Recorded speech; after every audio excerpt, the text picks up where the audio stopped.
Welcome to the tutorial on the Enhanced Access Estimated Costing Model developed by the London Regional Primary Care Team and Analytical Team. I'd like to say thank you to my colleagues for their support. So David McKinley, Stephen Pearson and Sultana Rahman, as well as all the help and support we've received from North Central London TCG, as well as Haringey and Islington GP federations. I'll start by giving a short introduction into the model and the purpose of the model. So we developed the model as a response to local systems in response to their request for support in regards to planning of enhanced access, costing, and help with the finances around that enhanced access costing. This is a simple, adaptable working tool that is purpose is to support the PCNs and ICSs in undertaking that high level and bespoke costing estimates for the delivery of the enhanced access services. So please note this is a completely voluntary tool and we're not expected for you to complete it and send it back to NHS England.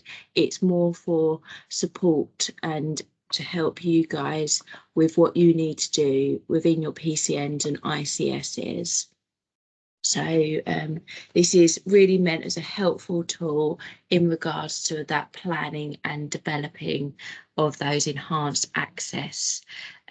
We also suspect that you could adapt the tool for more longer term planning if you would like to do so. As I've mentioned before, this is an adaptable tool for that. So we do recommend that both PCNs and ICSs really carefully review the tool and really input specific and bespoke data from your ICSs and the PCNs and really adapt it where needed. We have pre-populated costs and itemize them with regards to staffing and non-staffing costs. These are all assumptions based on other models, but they are easily adapted and changed, so you can really be specific about what you need to put in for your PCN. I will now quickly go on to explain the important things to note that with regards to this tool. So just to let you know, we have included as part of the tool a comprehensive user guidance. So we recommend that you really read this in detail before starting, as it will take you through all the steps on how to use the tool. Also, we have given webinars and tutorials to local commissioners, so they will help you be able to troubleshoot, help you navigate, and also raise queries with the regional team if required. As I explained previously, this model is adaptable. So it's allowing as much flexibility as possible, but we do realise that we haven't been able to capture every detail of enhanced access costs, but we've allowed this in terms of allowing you to have other sections where you can add in where necessary. If there's a certain cost in your PCN that needs to be inputted and added, there is that adaptable nature of this. This is recommended to be only a high level costing estimates, and you really need to identify using your local data and input those specifics. Information for calculating cost is based on the information that we've received from other ICSs and existing providers and the staffing costs around Agenda for Change data. These values have been pre-populated and you'll find these on tab 5. I'll come on to explain more about that later, but these values are adaptable because the cost may be different in your model. So we recommend for best costing estimates, please edit these cost assumptions in the data and yeah, to make them specific for your PCN. Just to let you know that the funding for the service is based on the enhanced access payment for the period of October the 1st, 2022 to the 31st of March 2023 and is calculated as £3.76.4 multiplied by the PCNs adjusted population. So another point to mention is around Rs costs. So Rs costs are potentially reimbursable. However, in certain circumstances, they may not be reimbursable. For example, if you've got an additional Rs role which have been recruited especially to deliver this enhanced access service, so then you may have to factor in these costs, or if they've worked beyond their agreed Rs remit and roles, or you've extended out of above the Rs reimbursable pot that you're entitled to.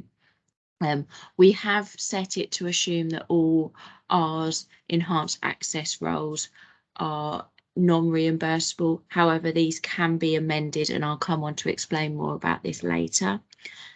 Also, just to let you know that staff costs are based on Agenda for Change 21-22 and national agreed reimbursement rates for nurse and Rs roles. We have included any on costs in this, but you may need to change this for your system. We have allowed inner and outer London waiting on these costs, but you can adapt this if needed.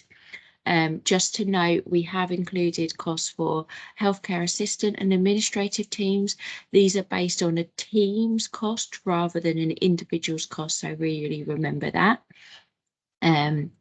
We have, unfortunately, the tool is unable to break down minutes for enhanced access service at each site per day. Therefore, the model is based on an overall total number of minutes provided at all the sites used for that day. So just note that. And whilst we have included many estates and overhead cost variables, we have included additional estates overhead cost rows where you can add in anything that's not been listed. We really recommend that when you're reviewing these estates costs, that you consider any premises costs or direct implications if they are applicable, and really consider that. Another point to mention is these are based on your enhanced access costs, so ensure that you haven't duplicated any core general practice provisions, for example, your CQC registration or cleaning. So you really need to differentiate these specific cost implications that are related to the provisions of enhanced access service. Just to come on to note about the actual spreadsheet itself. So this is a complex spreadsheet with multiple formulas that pull from different tabs and also hidden tabs in terms of working out those calculations. So really note that it may take a few seconds for these formulas to update, and in some circumstances you may need to press enter into a sheet or save the spreadsheet and then reopen. We do recommend that you don't have any other files or programs open while using this tool, just to really get that best performance out of the tool. We have made this spreadsheet very adaptable, and therefore we haven't locked down that many cells. We have in some circumstances locked some cells with formula in. So the grey cells have the formula in and these automatic calculations. The reasons we've done this is because it's to avoid accidental editing of formulas, which could potentially affect those calculations in other cells and break and cause corruption to the file if it was an accidental change. However, if you do wish to edit these cells, you can simply unlock them using the password 123, which is a very simple password to remember. And please be aware that some Excel versions aren't able to support the tool, so please use the most up-to-date Excel version you have got. Just to also inform you that we have based these calculations on the period from the 1st of October 2022 to the 31st of March 2023, and that's based on 182-day costs, and the year costs are based on a 365-day cost. Thank you.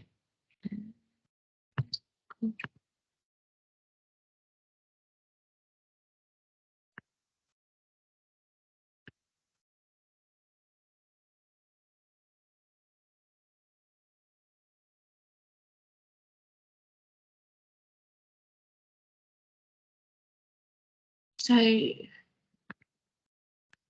just a little bit about the model before we get started onto the step-by-step how-to guide with regards to the enhanced access modelling tool. So the model consists of a few different parts. So firstly, you've got your guidance and caveat tabs within the model, within that step-by-step how-to guide, and also listing out those important things to really consider before getting into the model. The next part of the model is the inputs model. So in the first tab, we have this funding and service minutes. In the second tab, we have the PCN inputs. And then in the third tab, we have the staffing inputs. All of these three tabs link in to the summary tab on tab 4. But overarching these tabs, you have the tab 5, which is the data used to inform tab. This filters into the PCN inputs tab, the staffing inputs tab, and finally the summary tab. So that gives you an overview of the model. I'll just quickly explain the next steps with regards to the model before going on to that how to and really going into the nitty-gritty details of how to use the model. So just to let you know, so next step, so we have had these support sessions with the ICSs and incorporated any higher level feedback from the ICSs and made minor adaptations to the tools, but there is no significant changes to this tool. We are now currently recording this and will be making this available alongside the tool and the slide deck on Futures platform. We're hoping to upload this on the week mentioned the 18th of July 2020, and then we'll share with the ICSs, who will then share with the PCNs as appropriate, providing that additional support to them. We are presenting to other primary care regional colleagues across the country, and we will be requesting detailed feedback in 3 months to understand the usefulness of this tool and if there is any potential improvements.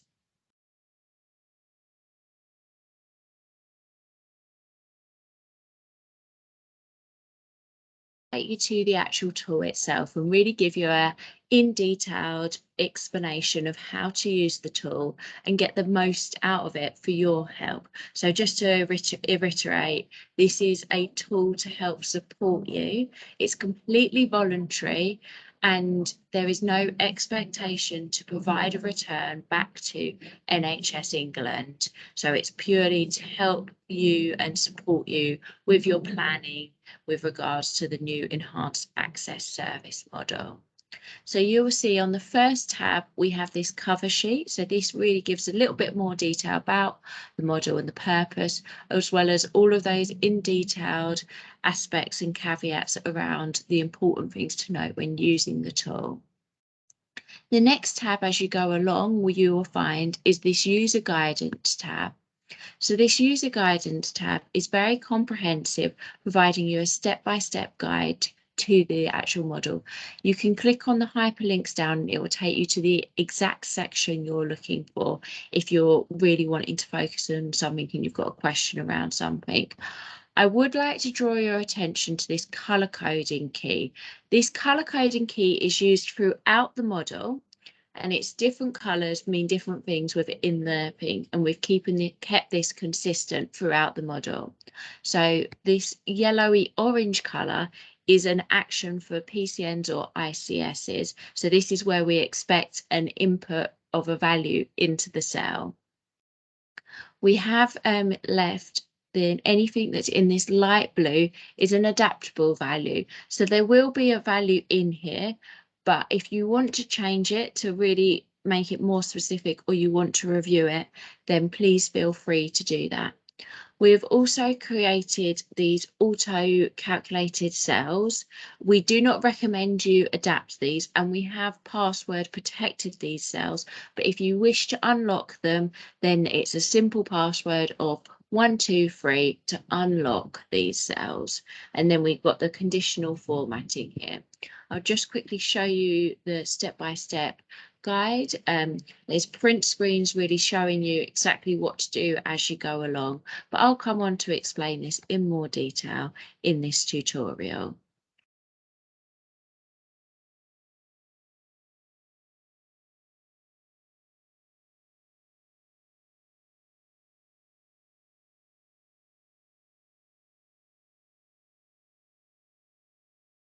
I will now go on to give a more in-depth and more detailed description of how to really use the tool and the key functions and features that it has, enabled to support you with your enhanced access service costing estimate and using the model to support you as you need.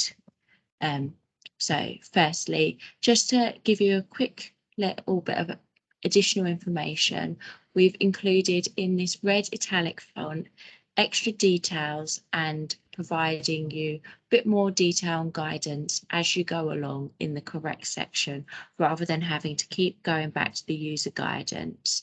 Additionally, there is also instructions in column A to help support you and really give you a comprehensive feel to the model and being able to support you and guide you as you use it. I'd firstly like to bring your attention to the different tabs at the bottom. So they're all found at the bottom. I'm going to go over tab 1 first, which is this funding and service minutes next to this user guidance tab. So clicking on tab 1, you bring up the PCN funding and service minutes tab. I'd like to draw your attention to table 1.1, which is your ICS and borough selection. In cell C5, you can select the ICS. This gives you a drop-down menu, which gives you a list of each 5 ICB. For this example, I'm going to select North Central London. This will then give you a set drop-down menu for that ICB of all the boroughs in it. Depending on which ICB you choose, will generate a different drop-down menu in cell C5. For this example, I'm going to choose Camden. So depending on which borough you choose, will generate a different list of PCNs in table 1.2. Table 1.2 will give you the PCN code, the PCN name, the raw list, and the adjusted population, as well as the minimum weekly minutes required for that 6-month period. From here, you can select the PCNs that you wish to use in your model. You can either select a single PCN or a grouping of PCNs by selecting multiple PCNs. How you do this is by using column C, and you can select in the drop-down yes or no.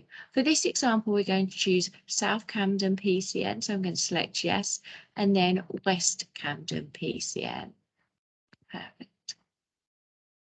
As I explained to you before, this is a complex spreadsheet, and it does take a little bit of time for the figures to populate, and it may require you closing this, saving and then closing in order to generate. In particular, cells C 27 and D27 take a little bit of time to create that, generate that and calculate that, these numbers, but you will see in this, once it's generated, will be the sum of the adjusted population as well as the sum of the raw list in the correct place.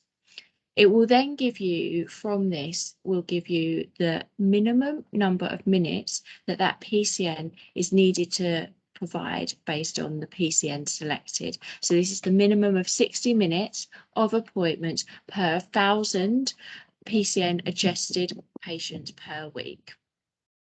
You are able to adjust this if you want to provide more than the minimum number in cell C31.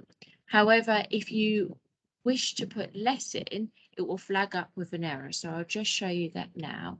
So if you put less than the minimum, it will flag up as an error. But if you put more, it will be completely fine. So for this example, we're going to keep it as the minimum minutes. So yeah, so this is the minimum number of minutes per week.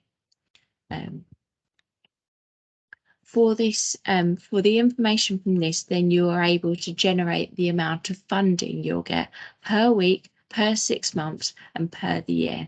So this is based on your adjusted population size times by this £3.76. So yeah, as you can see, the total payment per week is generated in C39 and D39 for that 6 months, and then E39 for that year.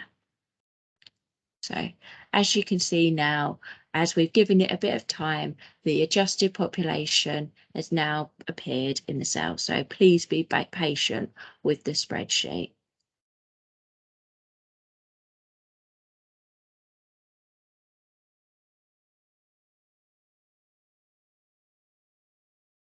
If you do wish, so we recommend that you do review the population list size as well as the adjusted population size.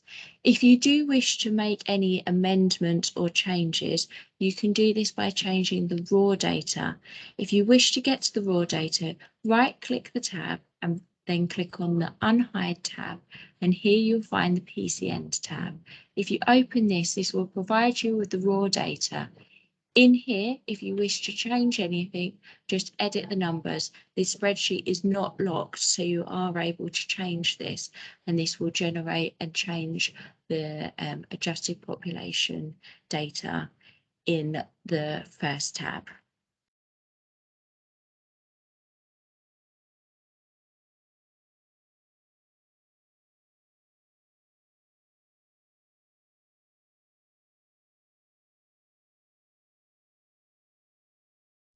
The next tab on the model is the PCN inputs tab. This is tab 2. So this is where you can put any details around your PCNs sites. So if we first go to table 2.1, this is around your PCN sites. As you will see, there's 3 different types of sites. You have the general practice premises sites. You also have the non-GP premises sites. This could include health centres, hospital sites, and non-NHS sites. The reason why we separated them out into 2 is you can then change the cost assumptions between 2. So you could have a lower cost set of sites and a higher cost set of sites. For example, GP premises could be lower cost because of that rent reimbursement, whereas the non-GP premises site could have that higher cost associated to them. We've also included in row 7 the ability to select whether remote working is used, i.e. work from home. So you would need to select no or yes in the drop down. Here you would need to select the number of sites for each, the higher cost and the lower cost, depending on what you want, how you want to separate them out.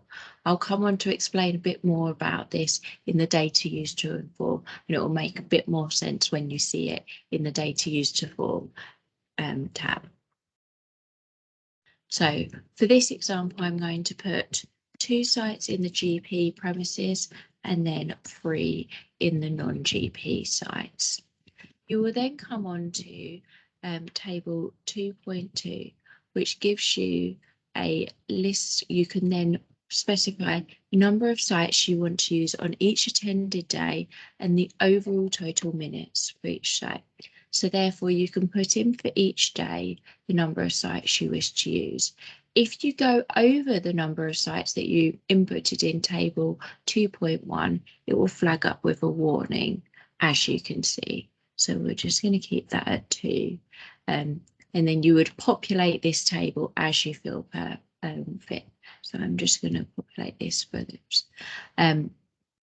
So just to explain, this is the overall total minutes. So if you have 2 sites that are both delivering 60 minutes on that Monday, it will be 2 times 60, giving you a total of 120. So you would need to put 120 minutes in there. So it's the overall total that goes into that box. We're going to put 90 here as well. Here is the overall total of minutes provided in remote working. We haven't selected yes up above, so if you were to put in a number here, it would select as a warning, but then if you were to choose from the drop down as a yes, then it will change that warning. Table 2.3 gives you a summary of this information. So cell C20 provides you the number of EA minutes you should be included in your service. So this links back to tab 1, and it's that value based on your adjusted population size of the minimum number of minutes. But if you wish to put more in than that one, it then gives you a sum of the numbers here. So it'll give you a sum of the GP practices, and then it will give you a sum of the non-GP practices, and then it will give you a sum of the remote working.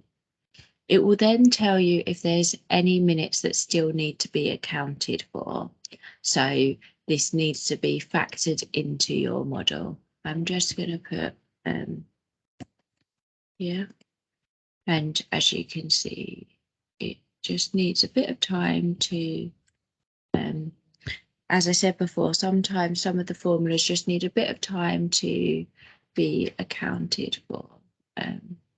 But yes, it should take a little bit of time, but it'll be fine.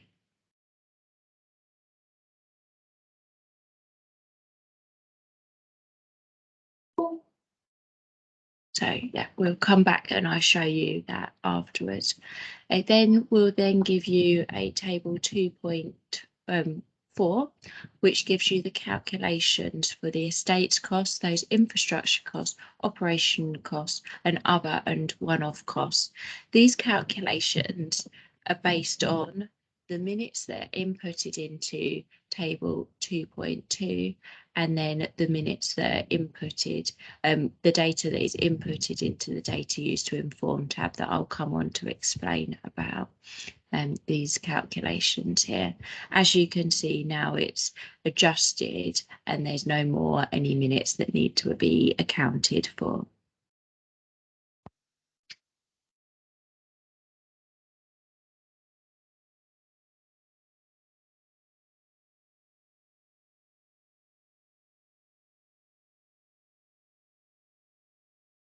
The next tab in the model is the staffing inputs tab. This is tab 3 down the bottom next to the PCN inputs tab. This here you can put in the staffing minutes you wish to use within your model for the week, and then we'll give you the cost per week. You will see in the table you can input the GP minutes per week. So we're going to put 360 minutes here, and then you've got your nurse, band 5, band 6, and band 7. So let's just, for purpose of this model, put in 456 minutes. You'll also notice that we've given the R's roles here. So we've listed all the potential R's roles that you could have in your model, and you can put in the minutes per week. You'll notice that there's column D, and this is around the reimbursable costs for the R's roles. So you may understand that R's costs are potentially reimbursable. However, in certain circumstances, they're not reimbursable. There may be R's roles that are recruited to deliver this service, and these costs need to be factored in. For example, the role may have been specifically recruited for the enhanced access and or working beyond their agreed hours remit, and therefore they need to be accounted for. Or you may have exceeded already your R's reimburse pot, so you've exceeded the threshold of what you're entitled to through the reimbursement scheme. So if I show you an example, so if we look at dietitians, we're going to put them as 45 minutes. So they work 45 minutes per week. It's automatically assumed that these costs are not reimbursed, but as pointed out before, if it's a blue, you're able to adapt this. So potentially 40 minutes of this are reimbursed, but 5 minutes aren't. So you can just overwrite this and put a 5. So then it will calculate the costs as appropriate for that. So just bear in mind, it does take a little bit of time to come round, and they will adapt. So we'll come back and look at them afterwards. So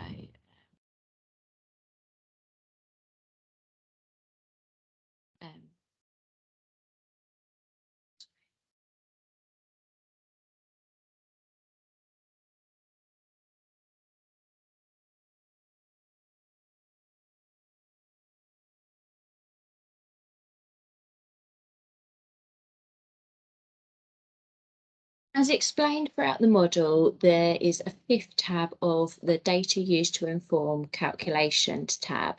This tab inputs into the other inputs and provides those pre-populated assumptions that we expect PCNs and ICSs to review to make them specific for their own costs. So we have pre-populated these based on information that we've received from other ICSs, and they're based on a single PCN. However, these will be different from your model, so they will need to be reviewed and edit, as said previously. Please note, if you do have multiple PCNs in your PCN grouping, then you will need to adjust the costs accordingly. So the costs are for a single PCN at the moment, but if you've got multiple PCNs, then obviously it's an overall combined value for all of the PCNs in that PCN grouping. So I'll just explain how this tab works. So what you have is you have in column D, the cost rate period. So this cost rate period has a drop down menu, and you can choose from hourly, weekly, monthly, yearly, or included in the management fee. I'll come on to explain what the included in the management fee means later.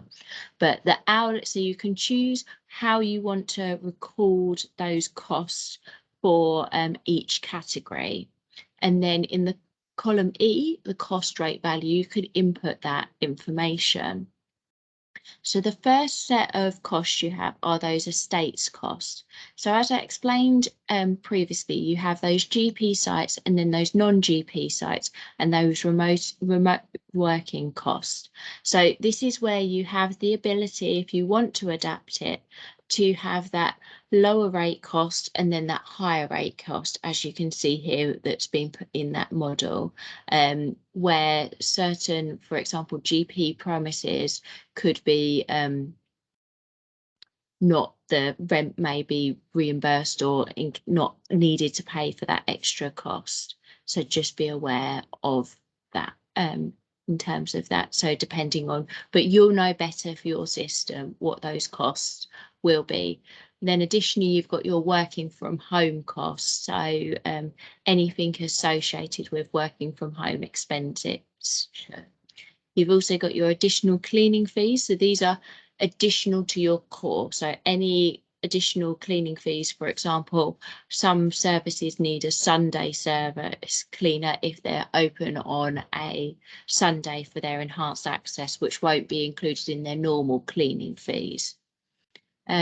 Please note, for both estates costs and overhead and infrastructure costs, we've given this ability to add in other at the end, where we've left it blank for you guys to fill in and adapt as you feel appropriate, and just provide the details that you want to use within here. So it's completely flexible with what you need to put it in.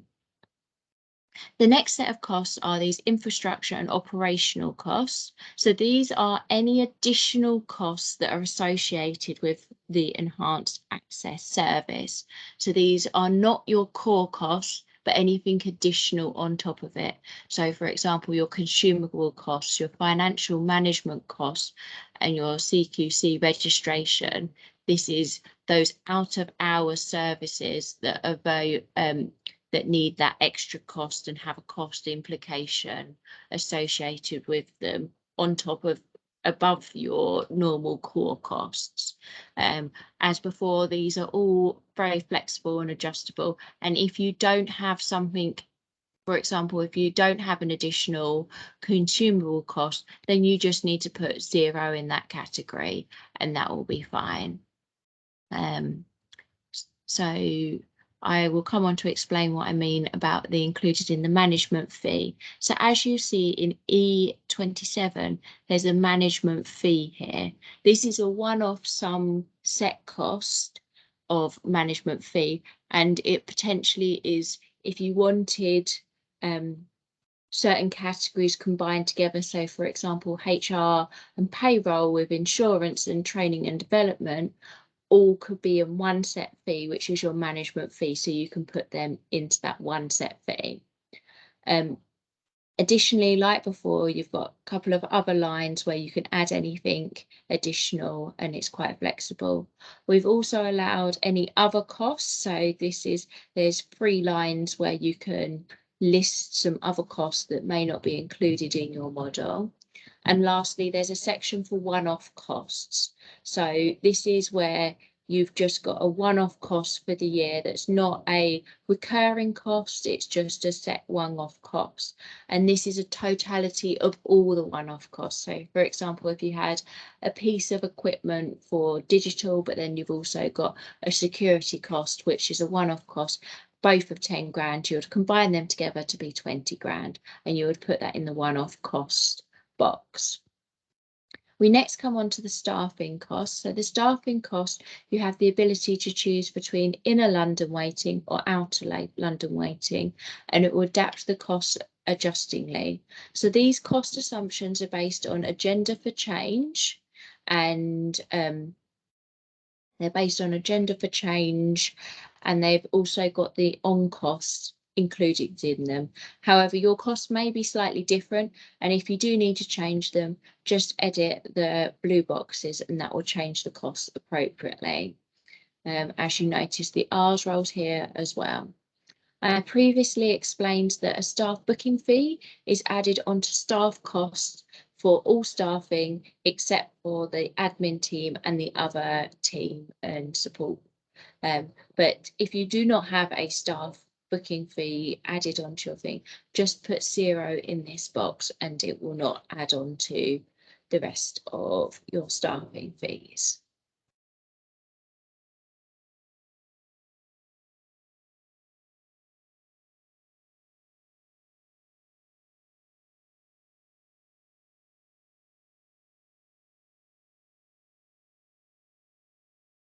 The last and final tab in the model is the summary tab. So this will give a summary of all of the information that you've put into your model before this, from tabs 1 to 2 to 3 and then 5. So as you will see, table 4.1 provides you a list of all the PCNs selected in your first tab. So if you input only one PCN, then you'll only see one PCN here. But if you've got a PCN grouping, you'll be able to see multiple PCNs here. Table 4.2 shows you the information around the total service minutes in the PCN grouping. This is your minimum minutes for your adjusted population, or if you were to put more minutes in than your minimum minutes, that is what you'll see here. And then you'll also be able to see your funding based on your total adjusted population for your PCN grouping, and that will appear in row 18. From the next table down in table 4.3, we'll give you a summary of the model costs. So you first have all the staffing costs, and then a total of the staffing costs, and then you have those estates and infrastructure and operation and those other costs that are based here. And then finally, you'll have a total of all of those costs added together. In cell F39, you will have a little indication of whether the model is less than the income based on the funding for the PCN grouping, or more than the PCN income based on the funding for the PCN grouping populations. is. And that is your summary. So going forward, we've created this tutorial, which is available on Futures platform, as well as the complementary slide set and the Excel tool that's available for you to use. Please note this is a completely voluntary tool, so there's no expectation to complete it. It's completely made to support you and aid in your high-level costing estimates for enhanced access. Obviously, we have left this adaptable and adjustable. There are certain cells that have been locked, but as I said, if you wish to unlock them, the password is 123. It's just to stop accidental input and corrupting those formulas. Please do bear with the spreadsheets, like if needed, save and close and then reopen if some of the formulas are taking a while to pull. And please read through that guidance and those caveats thoroughly before starting using the model to avoid any issues or errors. We will be doing a survey in a few months' time to get any feedback to work out whether the tool was useful and whether if there's any potential improvements we could make. So this is the first time we've released a tool like this to ICSs and PCNs, and hopefully it has helped you and is very supportive. All of your ICS leads have attended a briefing session on the tool, so they will be able to support in more detail if there is any questions. And we hope that this tool is helpful and useful to you, and maybe you could use it for more long-term purposes if needed and if required. But thank you very much for listening to this tutorial. And yes, if there's anything else you need, don't be afraid to contact or get in touch, and we will be able to help support with anything enhanced access related through your ICS leads. Thank you very much and have a great day.